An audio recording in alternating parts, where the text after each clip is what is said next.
ana ko kung willing ba ko.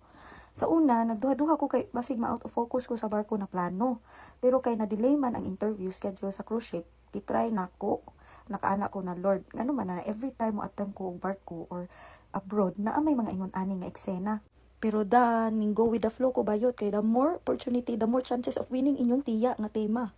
And grabe, super chill ra di ay ang work. Pinaka-chill nga trabaho. Sekretary ko ni Sadyang Nim. Road trips, perming, walay pressure. Thankful kay ko ato kay murag na is kamay akong worries. So diri nataluya kay nag-enjoy na inyong tiya. Murag nakalimot na ta sa main goal bayot nga mo abroad. Sa dihang minchat na among Korean teacher. Prepare na inyong resume and video introduction kay definite na ang schedule sa interview.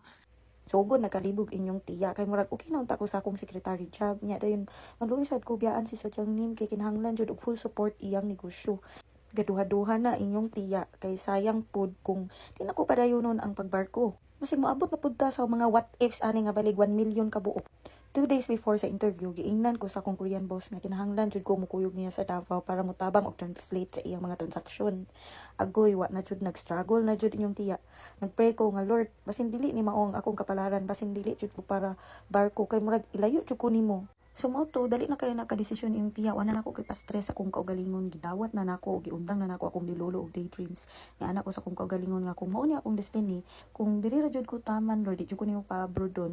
Aw dawaton na ni nako kay basin masakitan nagyapon ko ining medical. So naabot na kita sa part nga 1 day before sa interview.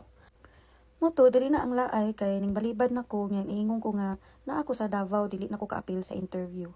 Moto nga nag-move on ako ginay-hinay pinalight bayot. Pero, dire ang plot twist. Siyempre, kay plot twist man, pareha sa salida, na adyo na'y abangan sa susunod na kabanata.